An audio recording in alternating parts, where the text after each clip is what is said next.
Hello and welcome to Horizons. I'm Don Moore, your host. This is a public affairs program of Ohio University's Southern Campus, and it's produced by the electronic media students here at the Southern Campus. We have a very special guest with us today, and his name's David E. Carter. Mr. Carter has a lot of history coming back to this area, which is where he had his business. And just to say a little bit about his history, I wrote a book along with Mr. Carter that talked about you can get there from here. And we use it to encourage students here at the Southern Campus and here in the Tri-State. But he has been very successful in the media industry, but now he's retired and he's become a documentary filmmaker in retirement. And Dave, glad to have you on the show with us today. Good to be here once again. We want to talk today, we could talk about a million things, but one thing we want to talk about is your newest documentary that you're doing. Why don't you share a little bit about the documentary as far as what motivated you and what's the name of the documentary? The name of the documentary is Postcards and Photos from Ashland.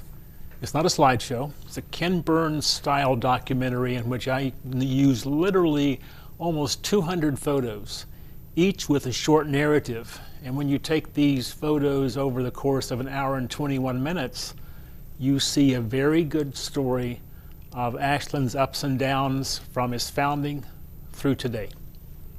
So, with this documentary, you're telling the story of Ashland. I am. And you're going to start all the way back in the early days. Now see, I'm a Pogue pioneer, because that was the elementary school I went to. But that's kind of where you got started with this documentary, wasn't it? Pogue settlement 1854 became Ashland. Okay. And we go a bit back before that. In the first few minutes, we actually begin with the Adena culture, the mound builders. And we go forward to when the Pogue family came here in the late 1700s. Daniel Boone was hanging out in this area around then. And we go forward. Like I say, it comes through today. Now, what you did is you took all the pictures from the area. The Boyd County Public Library has over 5,000 vintage photographs. That was my starting point. 5,000. 5,000. And you had to take and tell the story of Ashland out of 5,000 pictures. I had to break it down to a little over an hour. And so I started with 5,000, spent 2 months going through all the pictures and saying, okay, this won't work, this won't work, this won't work.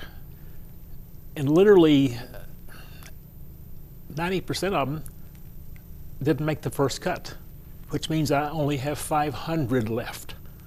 Wow. So I had to cut 500 down to about 200. And then I had to, my pleasure to begin writing the story. Finding connections, finding threads to tell Ashland's story. And one of the first aha moments was when I saw one photograph that had a young man named Clyde Levi. And I thought, that's kind of interesting. We've got a picture of him on the screen right now. Okay, so once I found the picture of Clyde Levi, I thought, that name's familiar. I won't tell you why now, but I thought, that name's familiar. Fortunately, I found about a half dozen more pictures of Clyde Levi. So as part of the thread of the documentary, I was able to take Clyde from being a 14-year-old young man who worked for his father's general store.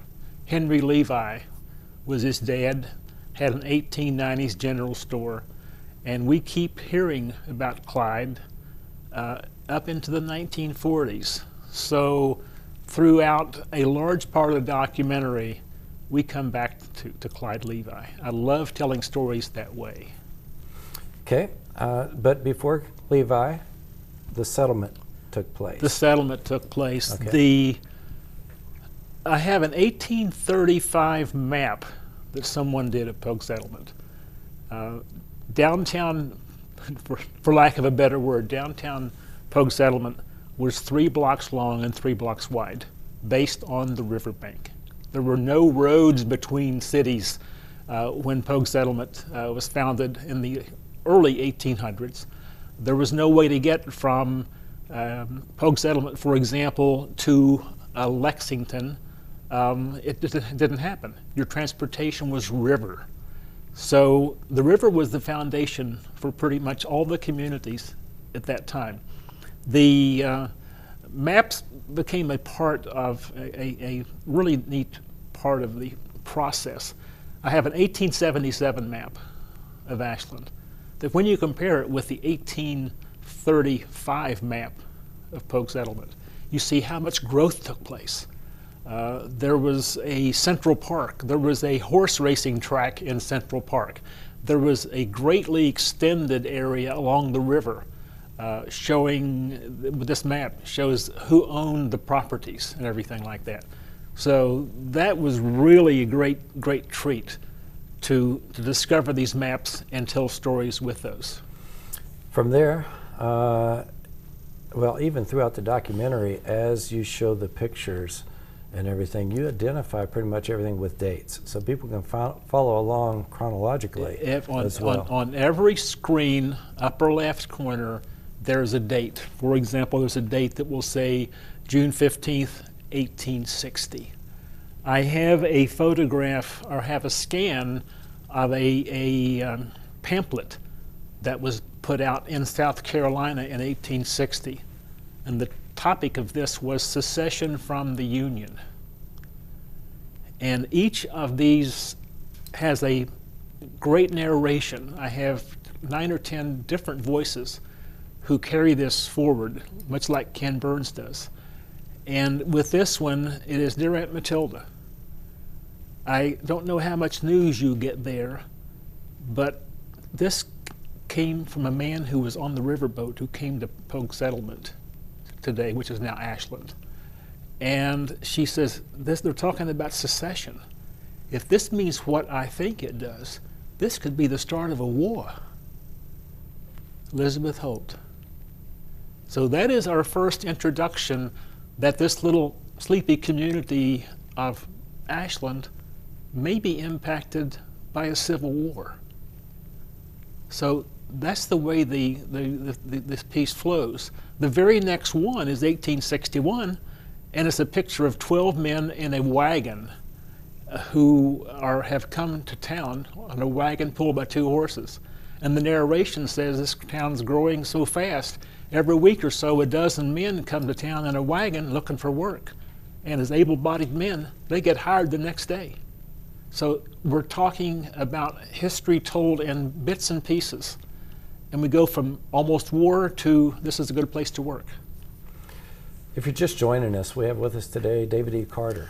David is a longtime resident of the Ashland area. He's retired now, lives in North Carolina, but he's come back and he's working on a documentary, just completed documentary, and the premiere is actually the same day that we're taping it while we get him here in town. It's Postcards and Photographs of Ashland. It tells the story of Ashland from its beginning all the way up through to today, the good times and the bad times. So we're talking Civil War. There was a hotel in Ashland too. The Aldine Hotel was built in 1856, and it was, for the time, very modern. It had 1 restroom when it was built originally, 1 bathroom. And then they changed that because the clientele demanded it. But in the middle 1860s, it was commandeered by the United States government as a Civil War hospital. So this is part of the story. There were no Army nurses back then, so townspeople from Ashland, women, would go by there every day and volunteer. And in doing the research for this, I actually got the names of the women who volunteered there on a regular basis. And now, the war really wasn't taking place in the Ashland area, no, but that was safe to have the hospital there. It was a safe place. Yeah. The war took place south of here. There was no Route 23 then, but down toward Paintsville, Pikeville, Prestonsburg, there were battles taking place down there. So they would evacuate the Union soldiers up here to a safe place where there wouldn't be any raids on an urban area like this. It was protected by Union troops for starters. But yes, this was a place that many men came to have amputations and to die. And the documentary tells the good and the bad. The people who have seen the The programs say it will make you laugh, it will make you cry, it will make you feel proud of Ashland. Now, we don't want to tell too much of it. Of course not. Okay, because we want people to be able to see it. They will be able to see it right here on Ohio University's Channel 25, and it, starting in November, and then also in December, I believe it is, KET. KET will be running it beginning in December. Television will be airing it. So there'll be opportunities for you to see it.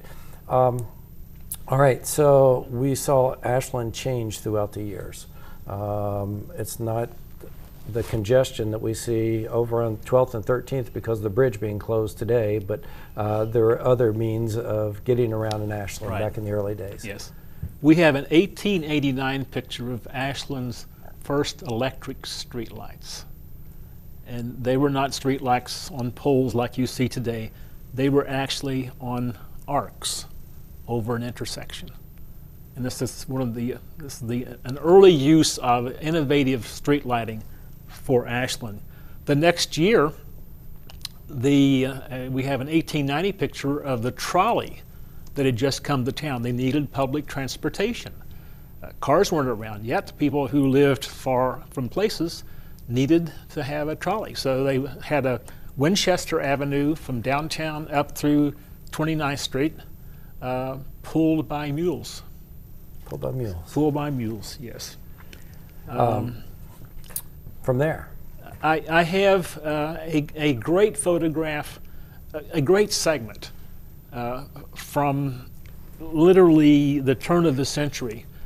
And I have a narration done in the voice of Patrick Moriarty. And he's talking about the diversity of people's country of origin living in Ashland. And he mentions the names of people, the German bakery, Weidenheller's Bakery was one of those, and he mentions a lot of different nationalities. McCullough, the Scotsman, and there was a French pharmacist that they mention. And in the end, he says, "And my own father's store, Moriarty's Furniture, the Irishman." And this was a way in which I was able, in one brief sentence, to tell a lot about a town and its culture, but just listing the names and where the people had come from.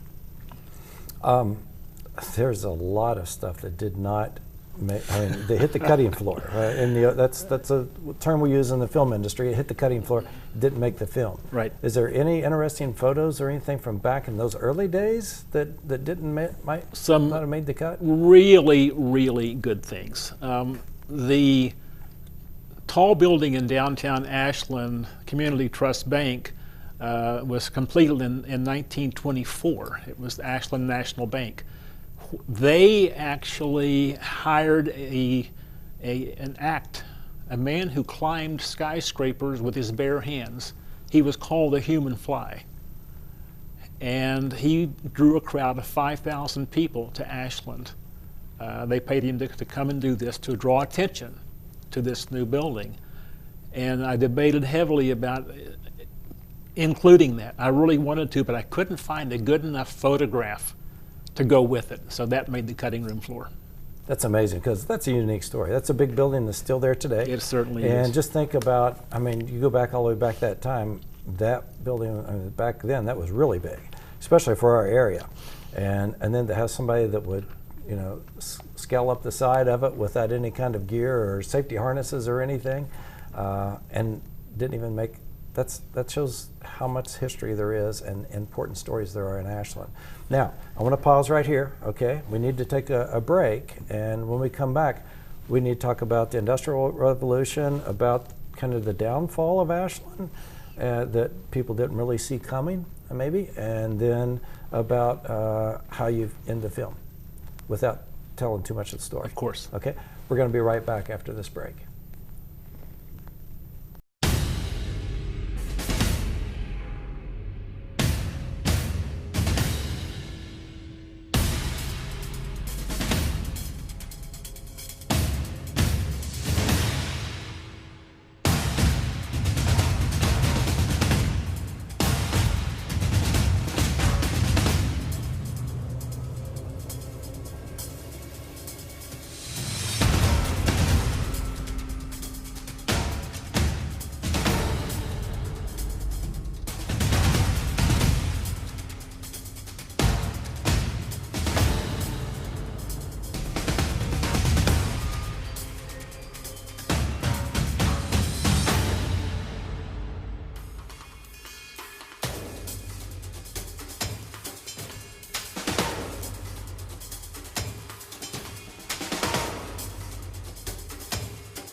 Hello and welcome back to Horizons. I'm Don Moore, your host. This is a Public Affairs program of Ohio University Southern Campus. Today we have a special guest with us, Mr. David E. Carter, who is a local media person, retired, and now in retirement he has become a documentary filmmaker.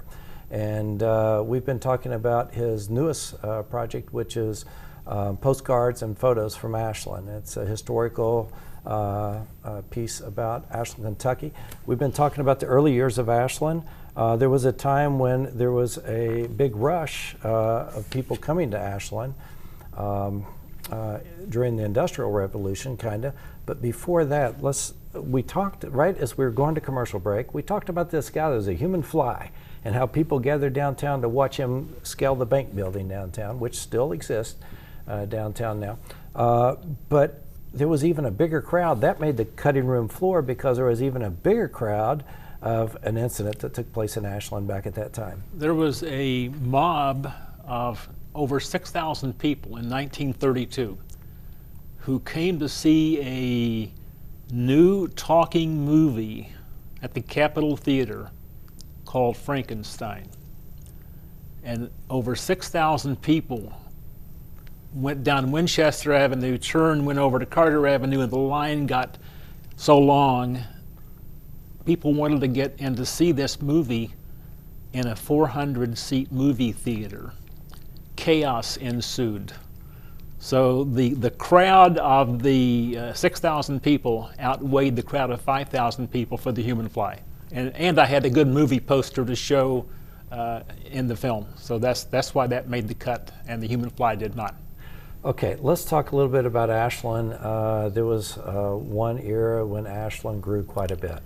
From 1920, well, one thing I do is every 10 years on the screen I show the population of Ashland. And from the beginning, it was growing rapidly. From 1920 through 1930, the population increased from 14,000 to over 28,000. It doubled. Wow. It doubled. And what happened was in 1922, Armco came to Ashland.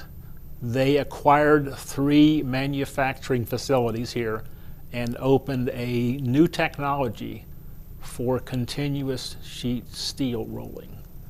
2 years later, a young man named Paul G. Blazer was hired by the Swiss oil company, which was in decline, and they had him start a refining company. They acquired a failing refinery in a place called Leach, Kentucky, near Catlettsburg, for $212,000 in cash. And that was the beginning of Ashland Oil. So literally, from 1924 through 1930, Ashland's population mushroomed with all this new industry. In the film, you and I were talking earlier about, from the Pogue Landing days and about how Boyd County really didn't exist because it was actually Greenup County. Yes. And then it became Boyd County, and so then we see the explosion hit.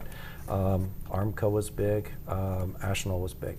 I don't want to run out of time, and I don't want to give too much of the story because we want people to be able to see it. What would you like to share next? What direction would you like to go? Do you want to go beyond the Ashland situation, and what was the next step for the city? Because it mushroomed up to what, almost 30,000? Yes, it was over 30,000. Like I say, every 10 years in timeline, I show the population. Actually, in 1970, for the first population ever, Ashland declined. And I was living there then, nobody noticed it.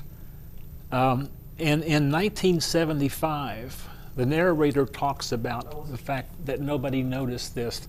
And in 1975, in the Fortune 500 companies, Ashland Oil was 50, and Armco was 51. And that's the Fortune 500 company. Yes, these are the Fortune 500 companies. 2 Fortune 51s had serious, one was corporate headquarters and one was a major steel plant. And I asked the narrator asked the question, what could go wrong? Well, we see 4 years later what could go wrong. We have an article from the New York Times in which an Ashland Oil executive is talking about the fact that Ashland Oil is trying to get the town voted wet. They have a tough time bringing executives into the city, not a lot to do, there's been no growth. Somebody mentioned that for the very first time.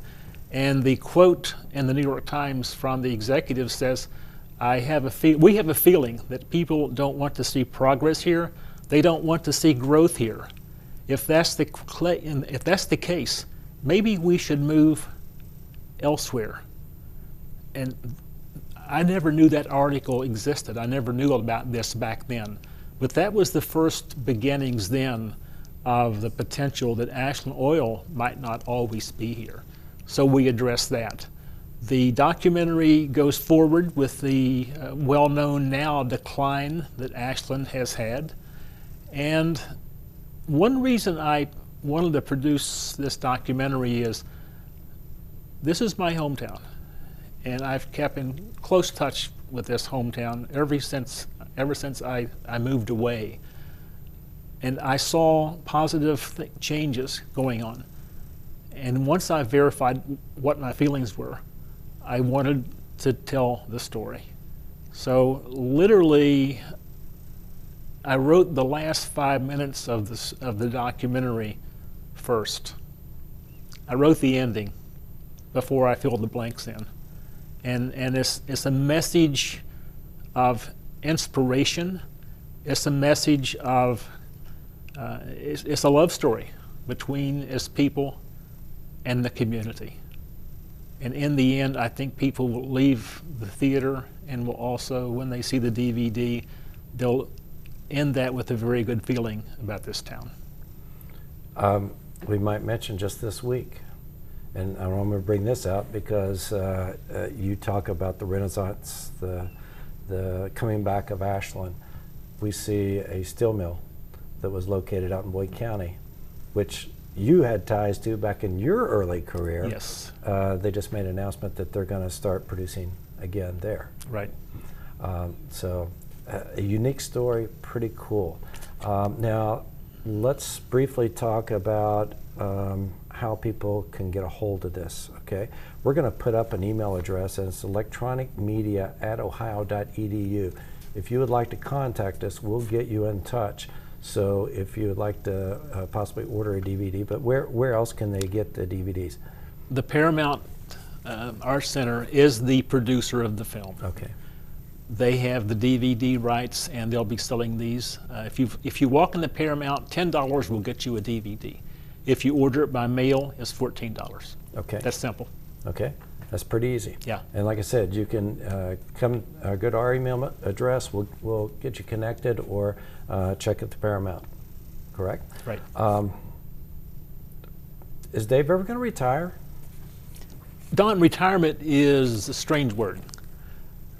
I have a different definition now than I used to have for retirement. Retirement is doing what you want to do all day long, going to bed and thinking, I can't wait to do that again tomorrow. And for the past 6 years, my retirement has been creating documentaries. I've done 8 documentaries in the past 6 years, and I have not had a day in the past 6 years in which a documentary wasn't something I was working on. The next one is going to be announced tonight at the Paramount in a trailer on the one that's coming next year at the Paramount. So that's my retirement. There is no retirement. I know. I know. I want to say thank you because not only did you come here the last couple of weeks working on your film, but you took time out for the students here at the Southern Campus, trying to encourage them and to let them know that, hey, they can be successful. You're a prime example of that. Somebody that grew up in this area, went to college in this area, and didn't go to Madison Avenue, but did everything from Carter Avenue and became known nationally and internationally for your work in the media industry. Thank you. And we appreciate what you do for our students here. Now we have just a couple minutes, okay? Okay. I want one real quick story of probably the biggest disappointment that hit the cutting room floor that didn't make the film. Was there anything in there that you thought, man, this is really good, but I just can't get it in because you've only got, what is it, a minute or an hour and 21 minutes? Hour and 21, and then for the KET version, for your version, it's 56:40. Yeah. Oh. Hope you can cut and edit this because I didn't know that was coming. No, okay. Another interesting story. Early on, I had the thought that I may want to include famous people who are from the Ashland area. And in the end, I thought we're not defined by people who got famous and left here. We're defined by people who made things happen here. And I think I've told a lot of human personal stories that needed to be told. The human aspects of how we responded as a people in this area to World War II, I think is very compelling. And the stories are real. The stories are based on not just people that I read about. Some of the names in there and some of the stories in there are from my grandmother from Flatwoods. It's her story. My mother's story is in there. There was a munitions plant during the war in which women first went to work. And my mother was one of those. So her story's in there. So there's human stories that people can relate to more than, oh, this celebrity happened to grow up here. Yeah. Dave, appreciate it. My pleasure. We will have the opportunity to see the film right here on our channel. Starting in November. It'll also be on KET in December. So stay tuned. We'll give out more information about those. And also you can get copies of the DVD through the Paramount Arts Center in Ashland, Kentucky. Again, Dave, thanks for being with us. And Great. we'll see you next time on Horizons.